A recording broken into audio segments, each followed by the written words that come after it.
Welcome to Human Potential at Work, the show where we explore social impact, inclusion, and empowerment of everyone, including persons with disabilities. Get ready to be inspired, hear success stories, and learn tips and principles for bringing out the best in everyone. Hello, everyone. This is Debra, and this is Human Potential at Work. I'm excited about this conversation we're going to have today, and I have two guests. I have Meg O'Connell and I have Shaholly Ayers, and we are going to continue this theme that we've been talking about a few episodes about the fashion industry. So it's very exciting. And so let me go ahead and turn it over to you, Shaholly, and maybe you can tell us a little bit about who you are. Tell us, how you got, your life's journey, I should say, and then maybe you can pass it to Meg and she can tell us more about who she is. Sure. Thank you, Debra. I should probably start with, I guess, at the beginning. So I was born a congenital amputee, which in my case means that I was born missing my arm right after the elbow. And because of that, I went through a lot of different personal struggles, insecurities and things like that because of, dealing with other children, being bullied, and things like that, and really trying to figure out who I was and who I am as a person in this world that at that time didn't have a lot of people with disabilities, on TV, in the media. And honestly, they didn't have, me and my mom used to talk about this all the time. I didn't see people, when we'd go to the mall or go anywhere, we wouldn't see people with disabilities out there. So I was living in this world without any representation. So I started to try to, figure out like, well, what does this mean? Does that make me bad? Is that, is there something wrong with me? And that's when I came to the idea of, well, if everybody thinks that there's something wrong with me or disability in general, how do I change that? So I was thinking that around, having these philosophical, I guess, thoughts, junior high, high school, and started thinking, well, it has to be visual. So changing people's minds has to be this visual concept. And I had always wanted to model. So I thought, well, why not do that?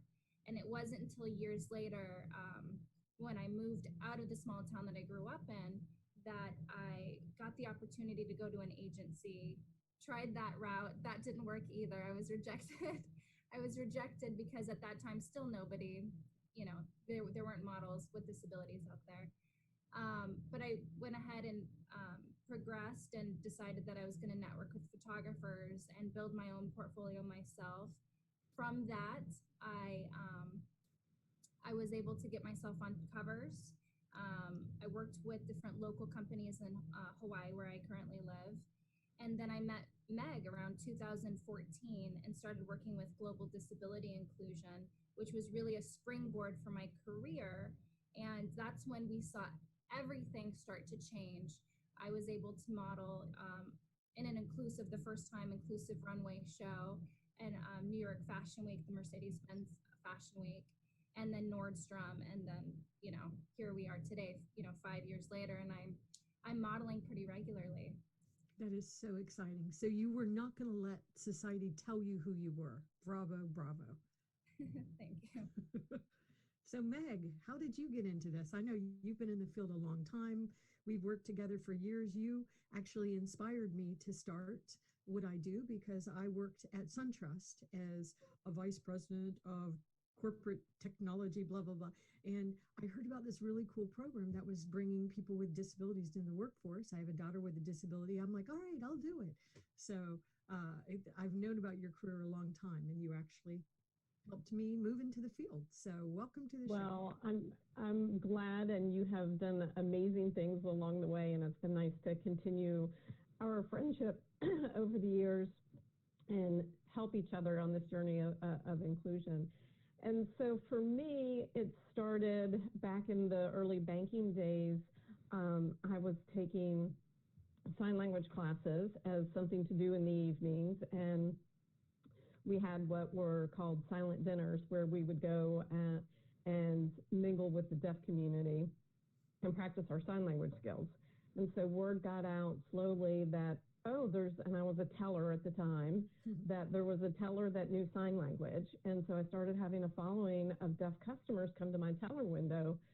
And I started seeing firsthand their struggles and their lack of access to information and lack of inclusion.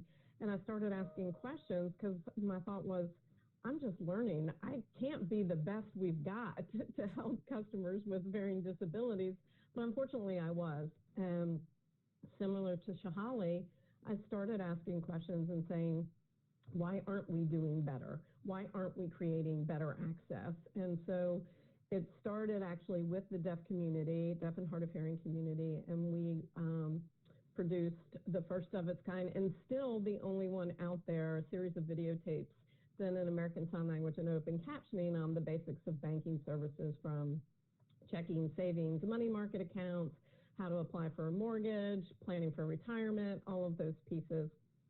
And from there, it catapulted to all disability groups. And I tell this story, and you may remember it too, Debra, but I tell it to people in financial services now, and they gasp that this even happened, that I was taking statements for blind customers and recording them on my cassette tape in my apartment so they could have access until we found a way to do it officially. So very grassroots back in the early days. And from there, I went to Booz Allen, was there for 10 years, continued in my journey, and led employee resource groups for people with disabilities there, and just continued my work there. And then almost 7 years ago, started Global Disability Inclusion, because I saw a real need, as I know you have too, Debra, in this being a global movement. And there were a lot of companies that wanted to do global things, but a lot of the resources were saying, oh, sorry, we only work in the U.S. So I had done some global work at Booz Allen and just saw it as a nice marriage for going back into my passion and taking what I learned from doing that global work to look at disability in a broader sense. Yeah, I agree. And I know that when I started working globally early on in my career, I just didn't understand how we can have these conversations any other way other than a global, because even though there's been a lot of really good efforts made in the United States and the United Kingdom and others, we're better when we come together and we support each other.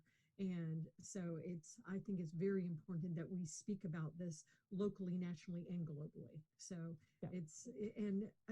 Sometimes I think I know that we've made a lot of progress. I think Shaholly, as you were explaining your story, there's been progress, but it still has been very slow. And I also, unfortunately, in the United States right now, with all the compliance and litigation and conversations, some of the progress seems to have been halted in some areas, especially with employment. Mm-hmm. So I think it's really important that we all continue to work and support each other, because there's so much work that needs to be done, so much. And it's so important that people be able to see, like you were saying, Shaholly, representation, because you're a beautiful woman, which is one reason why you would make a great model.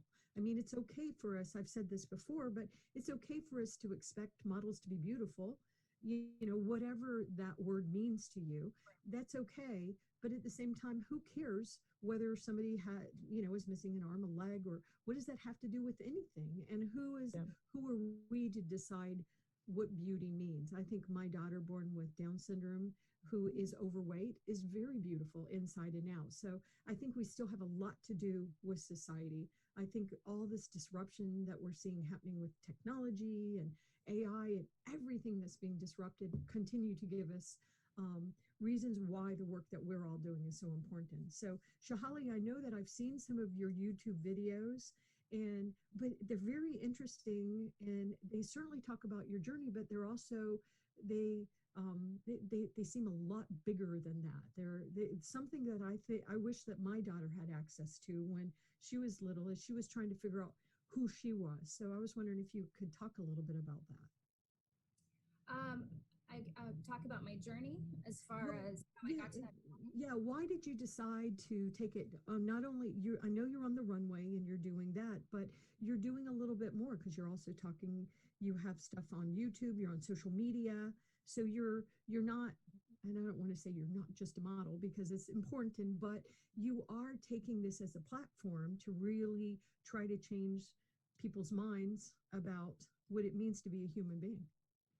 Well, I think the reason I had a lot of internal struggle when I started because I was a tomboy when I was a kid. I never thought of myself really as this pretty girl. I didn't wear dresses even. I didn't wear cute stuff. I just, so for me, it was really hard to model, but I had this idea going, when I started that was I wanted to do something, um, I wanted to have representation. I wanted to, um, sorry, I'm getting thrown off here. I wanted to have visual representation and be visual representation, but also the whole point of that was to start a conversation and to talk about some more on a philosophical, why are we thinking this way, like why do we believe that certain people are more beautiful, like you brought up Debra, and why do we do that, but not only that, why aren't I even given the opportunity to showcase my skill set, beautiful or not, I have other skills as an individual, and why aren't I being able to show that? So I think my whole intention and my whole purpose, even in the beginning, wasn't just to be a model. It was to have more of a voice, and to be able to express a lot of these feelings that I had growing up because I wasn't being represented and there was nobody else speaking on my behalf either. So I mean, that was kind of, I guess that was kind of the intent going, just from the Yeah. beginning. That's what I've seen from your work, and that was the point I was making, because I felt that it you know it is more than being a model, and not that that isn't a very cool thing to do, and there are a lot of people that want to go into that career, but it always felt when I look at your work that it was more than that. You were really trying to help people understand the value of who you are and the value who they can be. So I really admire your work for that reason.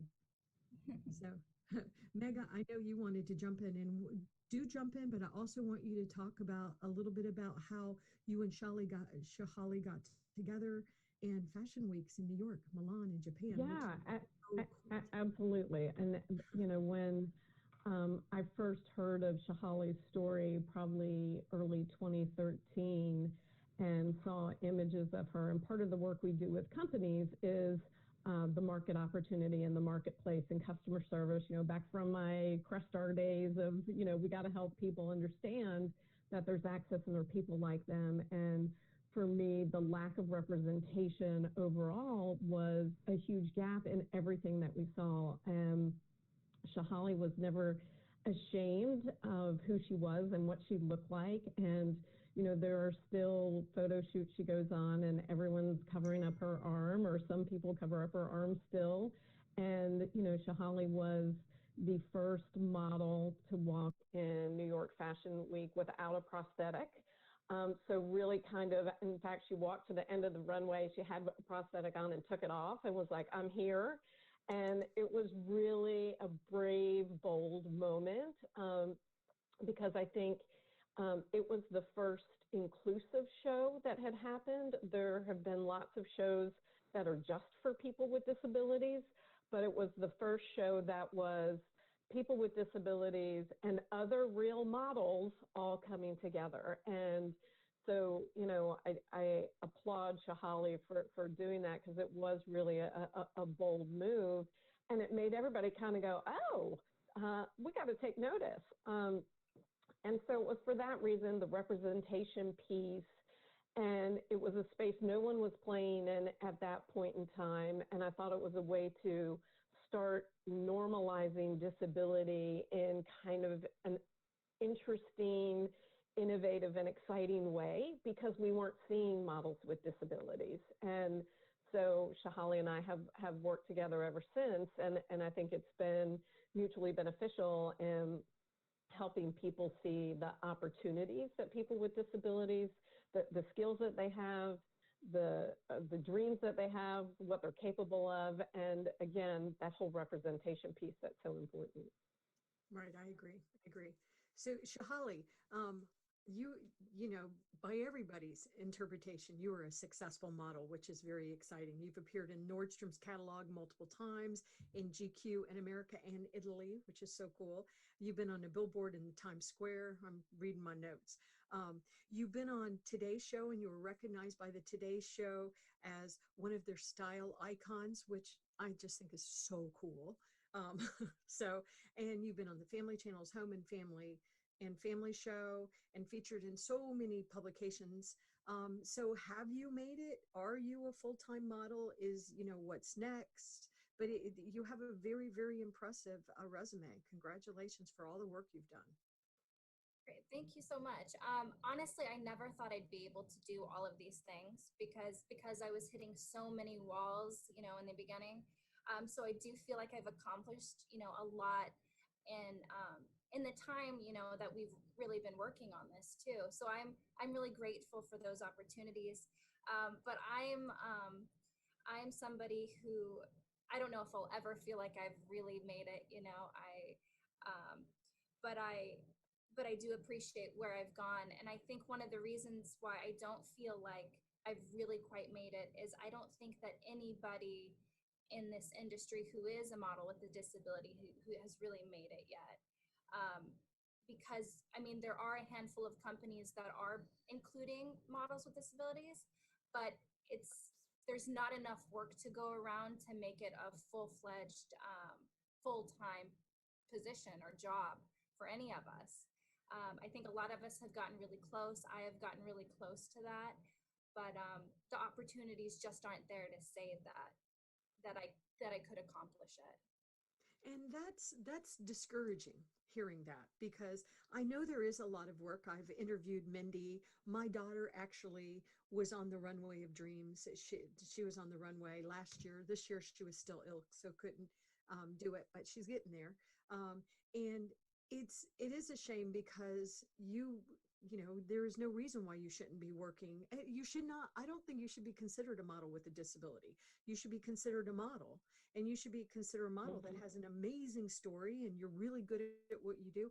That tells you once again, which both you and Meg have talked about, the visual representation, but we still have a long way to go, because why would you not be having so many you should be getting more contracts because of who you are and what you represent. I think brands all over the United States and all over the world they should be knocking down your door to be working with you. And I'm tired of, not going to get on my soapbox, but I really am getting discouraged with corporations really just getting stuck so early in the game, and they're not really making progress of true inclusion, because you're not asking for any favors. You're a seasoned model. You're a beautiful woman.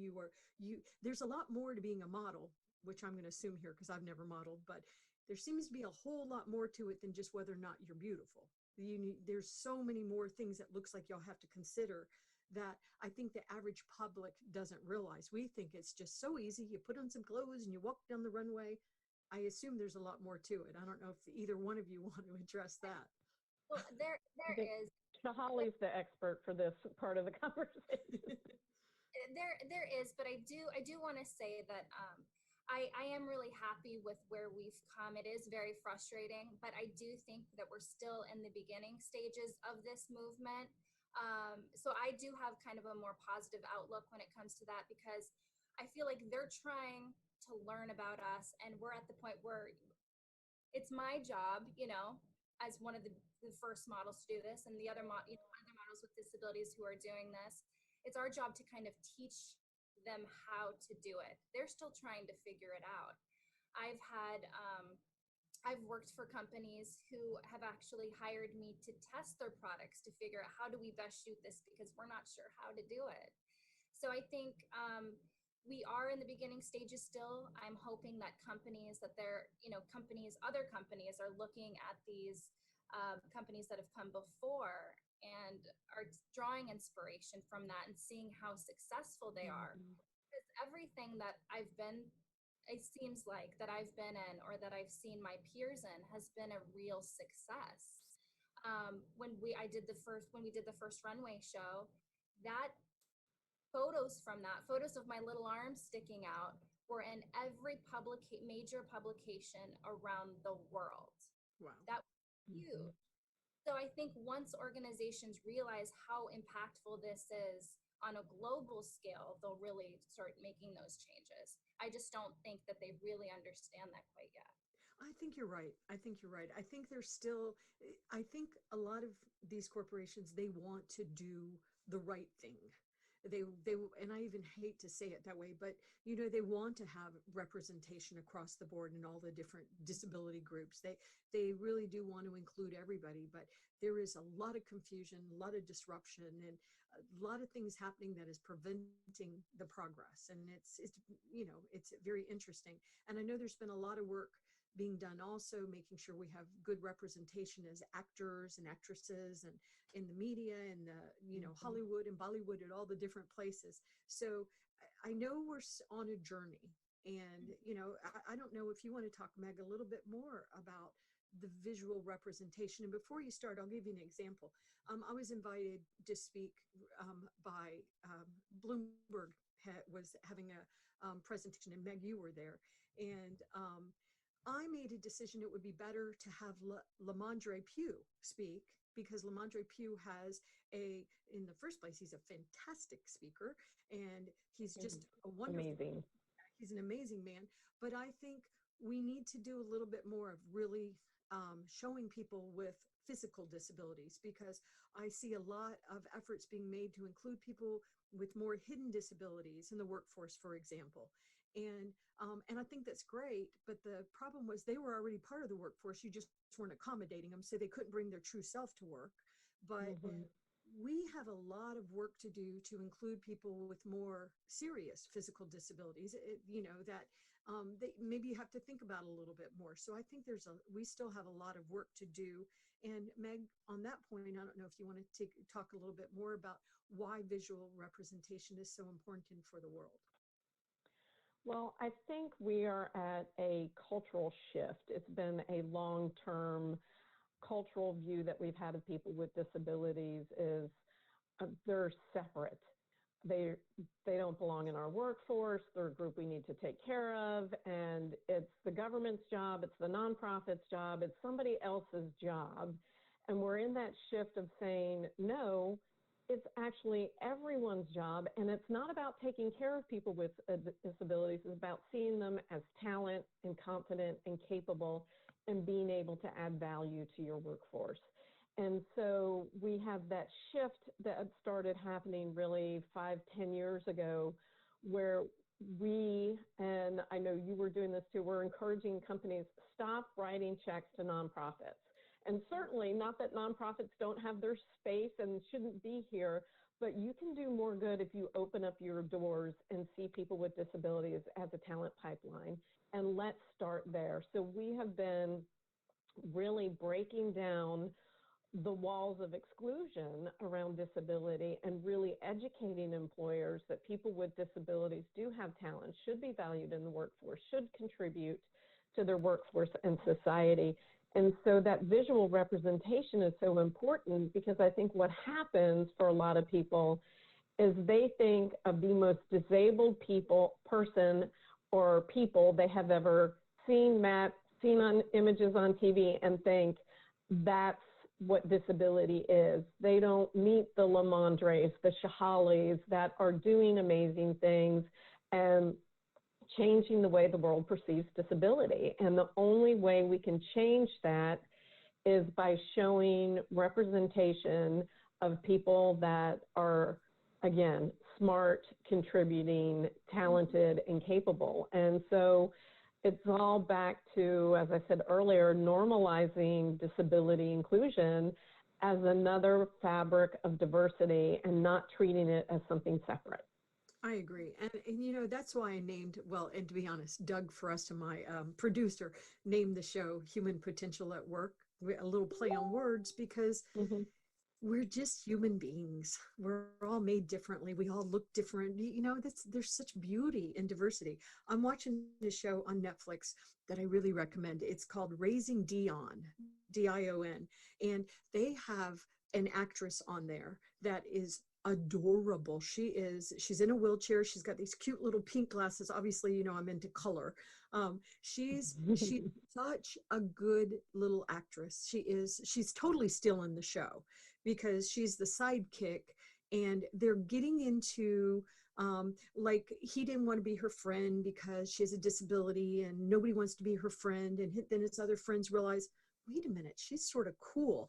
And the way they're addressing the representation, I think, is just, it's really beautiful because now this young actress, I don't know how old she is. She looks like she's about 8 or 9. I'm not sure, but she is the main character is an 8-year-old, and so I assume she's like 8 year. I don't know how old she is. Sometimes you can't tell how old an actor is, but she's playing an 8-year-old, and she's so cute and she's so adorable and she's so cheeky and she's so, may I say, human.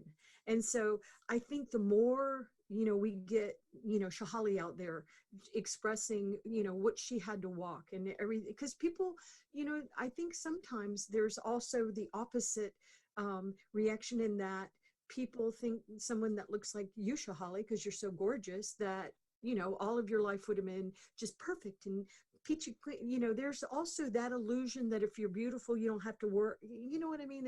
There's so many different ways that we judge each other. And so I think there's a lot of different reasons why the work that you two are doing together is so powerful. And I, want to I'm going to ask you another question, if you don't mind, Meg, but I know that you're working, obviously with Shaholly and with brand ambassadors, but do you mind talking a little bit about that? And also, and I'm not just asking her this out of the blue. She told me I can ask you to share the top 5 things you're seeing happening in inclusion right now. Yes. So, it's been so fun working with Shaholly. As I said, it's, created a whole new platform. And I really think we have helped move the needle and shift the progress in fashion and everything else that's happening. And, Shaholly, has been getting calls, and we can't disclose who, but from some of the most recognizable brands out there, for castings. Some she's getting, some she's not. She was part of the amazing Ulta Beauty campaign that everyone saw. The young girl stopped in her tracks in the wheelchair, and so it's just been really nice. And again, the representation piece. And so I had an opportunity to meet Eileen Grubba a couple of years ago. We were both panelists at a conference. And she and I began talking. She had seen Shaholly and was like, I'd be interested in being a brand ambassador. And so again, it just, from meeting people, from saying, yes, representation matters. Here's another industry, as you've talked about, that's underrepresented and not including, people with disabilities. And she shares a lot about her story too, similar to Shaholly's, that because of her multiple surgeries on her legs and her limbs, and again, she wasn't being represented. So it's just continuing that message. When I think about the top 5 things that I'm seeing, especially this year, is that there's a real movement for companies to want to have representation. So that would be the first thing, and that's why I wanted to partner with Shaholly and Eileen and others on really helping educate companies on why that's so important. So we're seeing an increase in that. And I know Shaholly's getting an uptick of casting calls and requests. And so that's fantastic. Certainly not as much as we would like. We want Shaholly to have a staff just receiving calls for her. The second thing that we're seeing is a shift in how companies want to be inclusive. And what I mean by that is they're starting to shift away from things like, I need a doctor's note for your disability so I can accommodate you. What we have seen in a lot of the processes is you come in with your doctor's note, people don't know what to do with it, someone told you it was required, then your personal medical information gets passed along to 10 different people until they figure out who's in charge of the accommodations process. And so here are all these people that now have information about your medical history and disability status that don't need it and have no reason to have that information. And so we're seeing companies wanting to overcorrect and say, you know what, some countries, especially in multinational enterprises, some countries require it, other countries don't. So they're saying, look, we want to be an organization that gives you the tools to do your job. So no more medical documentation.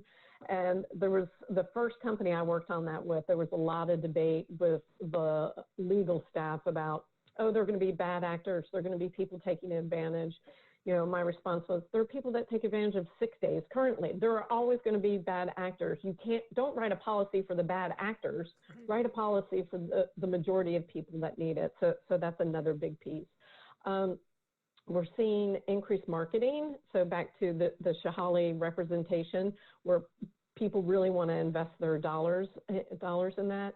We're also seeing thresholds being eliminated or decreased around, we're only going to spend this. We're seeing unlimited pools of funding for accommodation pop up by corporate leaders saying, we don't want people to feel they can't have tools to do their job. If they need it, we're going to get it. So again, back to that. So those are a couple of the big things that we're seeing. And of course, the globalization that I know you and I are both seeing is the fifth one, of companies wanting to have that singular voice and not just, oh, we do that in the US, we do that in the UK, we do this in China. They want to have that voice of, we are one company and we're going to treat everybody the same regardless of where you live and work. Yeah, and I'm also seeing, as I work globally, there's a lot happening with tech for all, tech for good. Some of the things that are happening with artificial intelligence, especially what I'm seeing in China, is just staggering. So I think we're continuing to evolve with this. Once again, evolving, what does it mean to be human? And Shaholly, let me ask you the last question, and then I want to give you both the opportunity to tell us how to find you on social media and your website and things like that, so that brands can come and try, if they're lucky, to hire Shaholly, but you might have to stand in line. But so Shaholly, as you continue to push the boundaries of inclusion in fashion, what is left? What are the next step? What is left? What are you looking for next? Where do you want to go with this? Right, we've touched on it a little bit, but I think there's marketing for industries. Every industry, every company has marketing. I think it'd be wonderful if there was representation across the board. We're not just talking the fashion industry, but across the board. More than 1 in 5 people has a disability. That means somebody in the workforce, probably somebody at your company, has a disability. Why not showcase them? I think that's the major thing.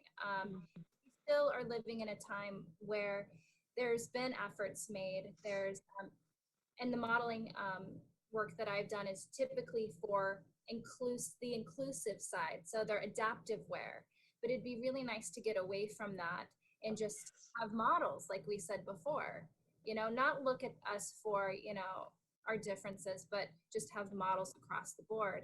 And I personally would love to be able to express myself more than just being the commercial smile. I'm a regular person. I'd love to be able to have a full range of emotion and to showcase that in editorials and not just be the palatable smiling, person with disability. Well said. And I will tell you, and once again, it's because I'm in the field.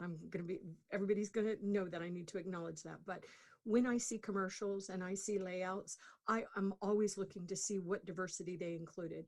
Certainly, and I very rarely see somebody with a physical disability represented. And this is a time when maybe, I'm sure a lot of the models have hidden disabilities, but it's the visual representation that we're talking about. There's a time when you want to show people with physical disabilities because we're just people, come on. And so, but I'm always looking, and I'm constantly surprised at how much we are not included. It's wonderful that Ulta did it and GQ, and we're seeing some, but it's still very, very, very small. I remember walking one year in Kohl's, and they had a wheelchair with a model sitting in the wheelchair, mannequin sitting in the wheelchair. And I just was so grateful that Kohl's cared about the community. I felt like a little prouder. And at the same time, I will stop working with the brand. I no longer will order pizza from Domino's, for example, because I just am not going to do it. I think they should have stayed in their lane and do pizzas and not try to ruin the internet for people with disabilities. And I know that's maybe a little unfair, but I don't care. I'm going to vote with my wallet. So I just, yeah. And so I think that the work you are doing is very important. Brands need to pay attention, and don't think that the consumers that we're not starting to pay attention, because we are. And we're talking and we're sharing and we're noticing who's including us. So on that note, Meg and Shaholly, will you tell us how people can find you and come to you and, learn more? How does somebody book with Shaholly? Well, they can do it one of two ways. They can reach out to me at globaldisabilityinclusion.com. You can send me an email directly, meg@globaldisabilityinclusion.com. And our social media platforms are out there. We feature lots of Shaholly images on our social media, Twitter, Facebook, Instagram, all of those. Obviously, just search for Global Disability Inclusion. We should pop up. And then, of course, you can reach out to Shaholly directly. She has a website, too. And Shaholly, you want to give them any information you want to share? Yes, you can book me. You can book me online. I have a website. It's my name, ShahollyAyers.com.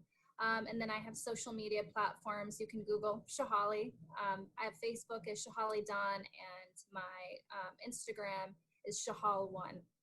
Cool. And I know we just have a couple minutes left, but let me give you both a minute, just to, if you want to make any last comments. Who wants to go first? Go for it, Meg. Awesome. No, first of all, I just want to say thank you, Deborah. I mean, this is such a great opportunity, and the reach that you have with this platform is really incredible. So thank you for letting us share our story and talk about the power of representation and why it's so important. And so I just want to say thank you for that. I don't know if I have anything closing other than, if you're a brand out there and you're thinking about ways to be inclusive, think about representation and why it matters and how it matters.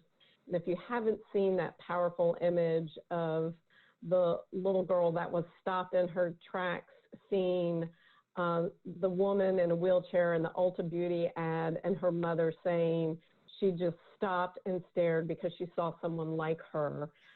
That is so incredibly powerful. And so when you think about the disability community, it's not just people with disabilities, it's their families, their friends, their advocates.